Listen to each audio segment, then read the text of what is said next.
Today we're going to be entering into chapter 2 that is titled Unexpected Children, the Marvelous Conception of Jesus. So without a further ado, let's just go right into today's reading. Today it says, for all its differences, the world into which Jesus was born was in some ways remarkably like our own, fragmented, angry, and full of international and domestic suspicions. It was also like ours, subject to political and religious institutions that many regarded as jaded, incompetent, irrelevant, or downright hypocritical when it came to the human needs they were meant to serve. From 37 BC, and with Rome's vigilant tolerance, the Jewish state of Judea was ruled by Herod the Great, the grandfather of Antipas, imposing and athletic, loyal to Rome, and an advocate to Gentile culture. Herod was brutally intolerant of any opposition and eliminated anyone who questioned his authority. Cunning, cruel, insatiably ambitious, and at the end, mentally unstable, he eventually counted 10 wives and 14 children. Some of these he executed out of mere caprice or petulance. Herod also courted Rome's approval and that of the Jewish priests by a massive program of public works, including a complete rebuilding of the Jewish temple, a magnificent 35-acre project begun in 19 BC or before Christ, and not completed until more than 30 years after the death of Jesus. 7 years later, in AD 70, Roman forces leveled it during the futile Jewish revolt. Though he was their king, Herod really despised the Jews. He had no interest in the Hebrew portion of his ancestry, which was only partially Jewish in any case. And nothing in his conduct qualified him as one who identified with the situation of Judaism. In addition to paying for the temple, heavy taxes, finding splendid new cities and massive fortresses throughout Palestine, and theaters, hippodromes, and spas proliferated under Herod's regime. Meanwhile, the poor languished, ignored, and powerless. It says that Roman historiographers traditionally dated events from the founding of the capital city, and this calendar system was in general use until AD 533, when the scholar Dionysius Exiguus reckoned that the 754th year after Rome's establishment corresponded to the year of Jesus' birth. But it later became clear that Dionysius miscalculated. Herod actually died 750 years after the founding of Rome, or in the year we now call 4 BC. The New Testament is quite clear that Jesus was born toward the end of Herod's regime, which was a time of civil and religious unrest in Palestine.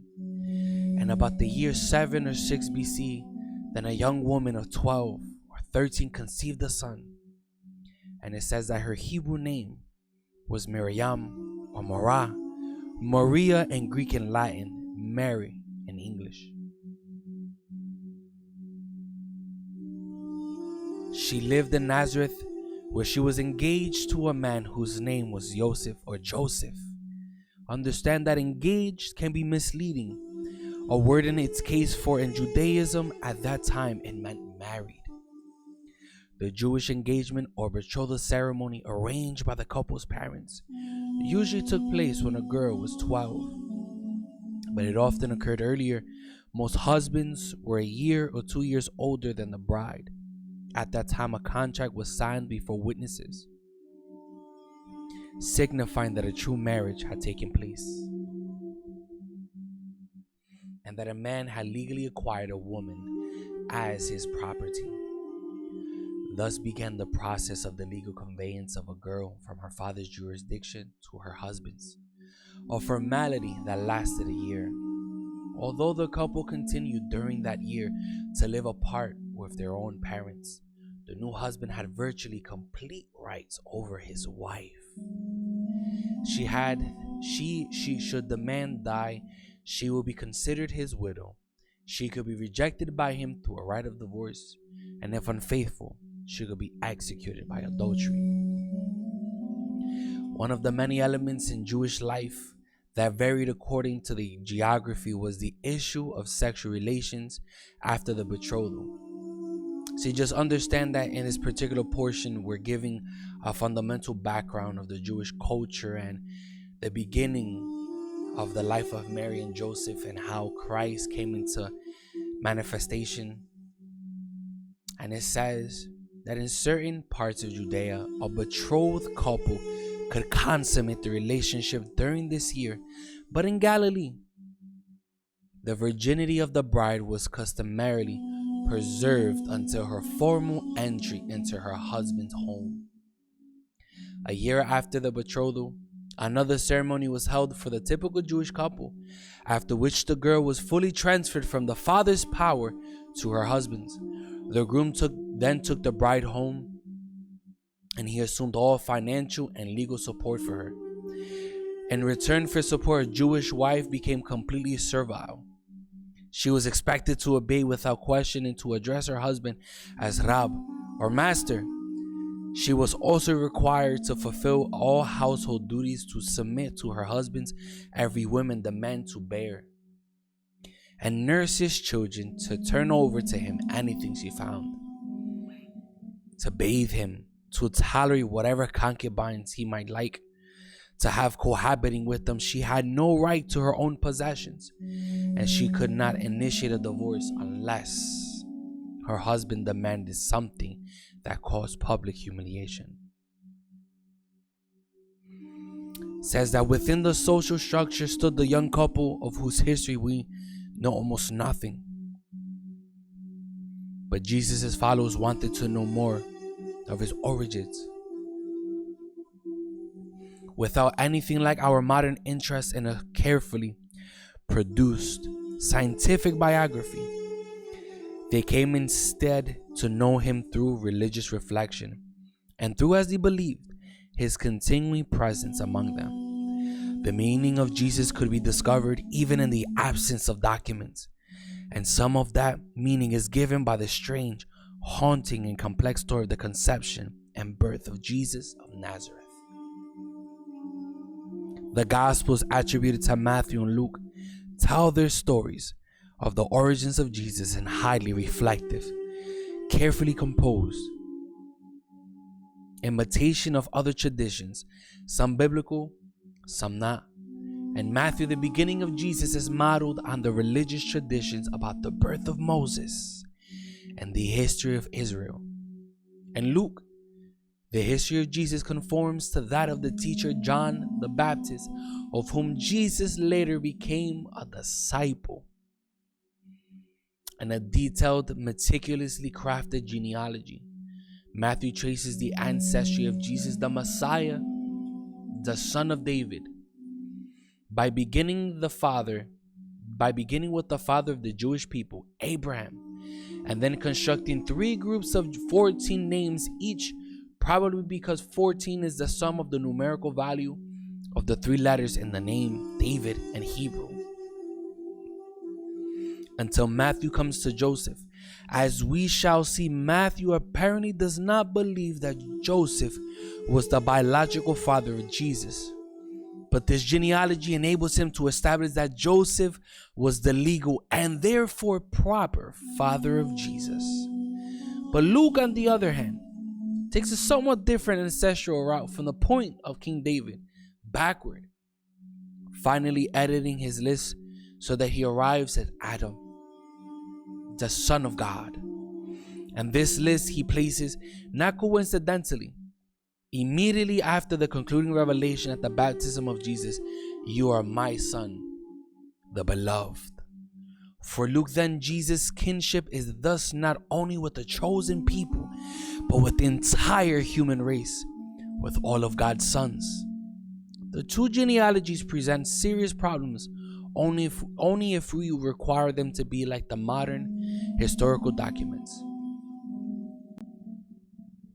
But this was not the way of ancient writers who set down the interpreted significance of a person's life and history, and for whom an epic past was the proper prelude to a great present. See, when you look in the first chapters of Matthew and Luke, as in the entirety of the four Gospels, the evangelists reflected on faith and the absolute uniqueness of the person of Jesus, who is described as God's ultimate self-disclosure.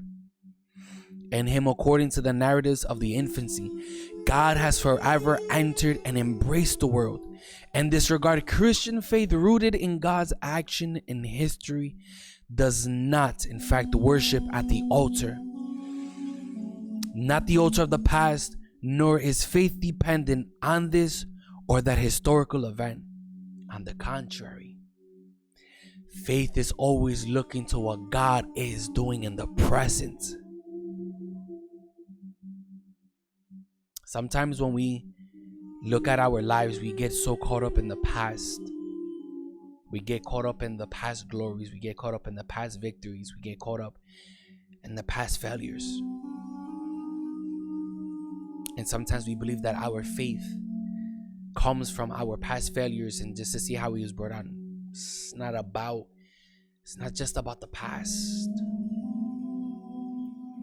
Our faith is formed when we look at what God is doing in the present, in the now. Let's focus upon the present, the now. And as part of that process of discovery, Christians have always turned to the normative documents of the New Testament, for they constitute a clear guide to their earliest foundational faith. Their language, stretched and strained to express experiences unprecedented in human history, tried to exploit the whole range of metaphor. In this case, the elusive hints and guesses point to the unfathomable mystery of God and his definitive entrance into history. But despite all the conundrums about crucial matters of background, and despite all the differences in the accounts of Matthew and Luke, they agree on one issue. During the interim time between the two stages of their marriage, Mary and Joseph are separately informed by an angel or angels that although they still physically are virgins, she is pregnant. Matthew's account tells this obliquely by way of an announcement to Joseph in a dream. Beautiful to still see how this Joseph of the New Testament, the one that was to be known as the father of Christ, was manifesting the Joseph of the Old Testament. Amazing. And it says that the announcement was given in a dream. The child conceived in her is from the Holy Spirit. Beautiful to see how the Holy Spirit of God will give account of the things that he will bring forth into manifestation. And it says, thus relieve the bee of presuming her infidelity when he finds her pregnant. Matthew continues, Joseph subsequently marries Mary, but had no marital relations with her until she had borne a son, and she named him Jesus. Luke has different details of this early history, beginning with a sublime meditation in which he connects the origin of Jesus to that of John the Baptist. In fact, there is a carefully elaborated series of parallel proclamations and events in the announcement of the conception of the two in Luke.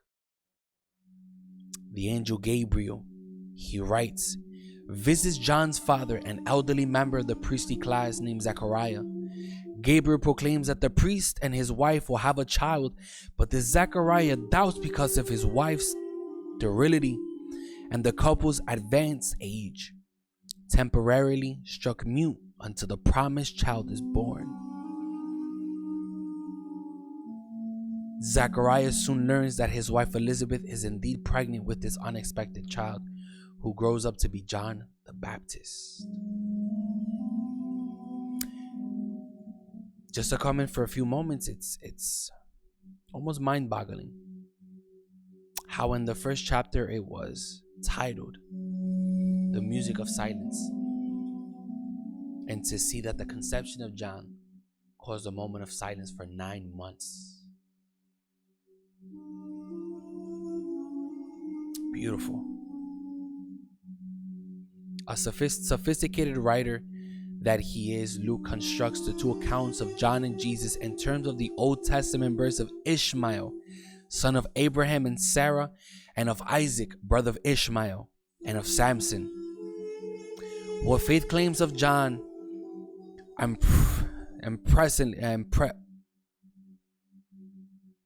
presently even more wonderfully of Jesus is described according to the imagery and literary forms used by the Old Testament to express the faith of Israel. Hence, the infancy narratives provide a transition from the past to the present. Remember that faith is not just formed from the past accounts that you have lived, but is formed from what God is doing now. And it's amazing to see that transition here as the writer is describing it. And now we come into Jesus is revealed to be at his conception, that he was later revealed to be at his resurrection, the Son of the Most High, the anointed Messiah, whose name indicates his divine destiny. Indeed, the story of the conception of Jesus is presented as even more astonishing.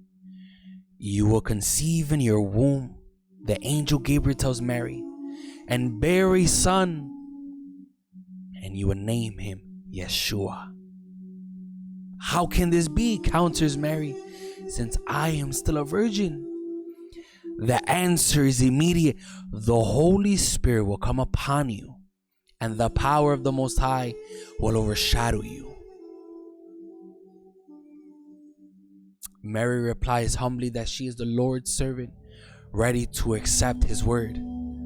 The dialogue concluded, Gabriel departs and is never again mentioned in the New Testament.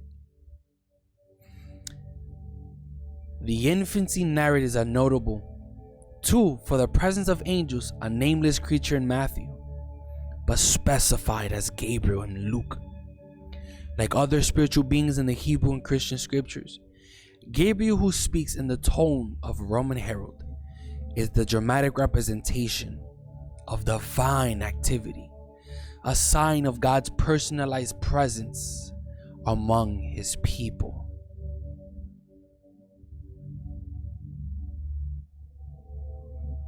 A personalized presence among his people. Bible texts deal with an angel or angels are impressive precisely because they represent something much more than fantastic winged figures, something much more potent than could be conveyed by a philosophic discourse. Angels are part of a Semitic iconography, the kind of pictorial language that shatters the expected and the ordinary. Angels are a dramatic way of describing the unimaginable, the revelation of God to humanity. Such revelations occur in silence, stillness, and invisibility. They may be expressed only through the kind of creative metaphors first established by the ancient Hebrew scriptures and now brilliantly taken up by Matthew and Luke.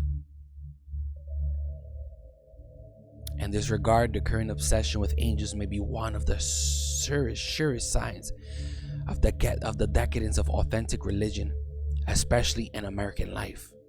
The cause is not helped by the kind of synthetic piety or piety that offers angels as kindly policemen, wise uncles, or earnest boy or Girl Scouts in movie and television dramas. Know how the stories of angelic visitations in popular culture have virtually nothing to do with the things of God. For Hollywood angels are not much more different from friendly, cuddly angels. Biblical writers were after something richer, and the angel of the Lord is a metaphoric way of explicating divine revelation. The Annunciation senses to Zechariah and to Mary emphasize faith not in magic or sideshow events, but rather in the divine initiative in bringing John and Jesus into the world. The extraordinary circumstances of the conception proclaim God's direct intervention in history. Nothing shall be impossible with God is the message to Mary. Just as generations before the book of Genesis, God overturned every expectation when the wife of the patriarch Abraham conceived in her advanced age. Is anything too wonderful for the Lord? Sarah shall have a son. We may indeed readily admit that nothing is impossible with God, who is infinitely free to order reality according to his plan. Still, Matthew and Luke described what is, for some people, one of the most difficult elements in the Christian proclamation: the assertion that Jesus was unnaturally conceived in the womb of his mother without the normal participation of a father. Only these two of the four Gospels posit a vaginal conception of Jesus without any help from Joseph. The vaginal conception, incidentally, has nothing at all to do with the Immaculate Conception, the later idea about the unique, sinless role of Mary, whom pious reflection subsequently believed to have been especially favored by grace from the moment of her conception. There is, contrary to what several generations have assumed, no biblical basis for belief in this doctrine. Besides the matter of the resurrection of Jesus, no issue so divides Christian groups and Christians as a lot from others as the literal understanding of the vaginal conception of Jesus. What indeed does this strange assertion mean about Jesus, first of all, and then for Christians? Do we place our trust in the oddity of biology, a quirk of gynecology, a quirk of gynecology? What is the result of clinging to this idea? Is it possible that the institutional church has at times made more of this teaching than do Matthew and Luke? First, we have to investigate why a literal understanding of the virginal conception ought to be questioned at all. The most obvious answer is that when anyone reads carefully and seriously, there are almost insurmountable difficulties in adhering to such a reading of the opening chapters of Matthew and Luke. During his ministry, as we shall see, Jesus did not speak of himself as the Messiah sent by God. This was an inadequate political title to express his developing consciousness. Wow, that even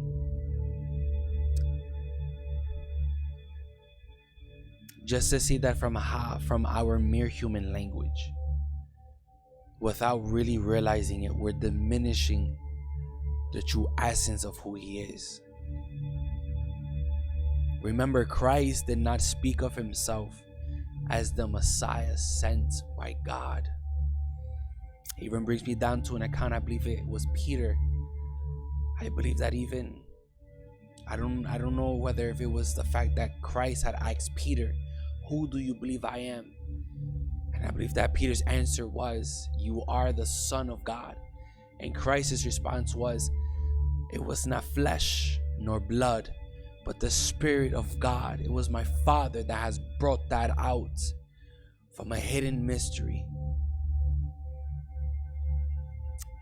It was an inadequate political title to express his developing consciousness.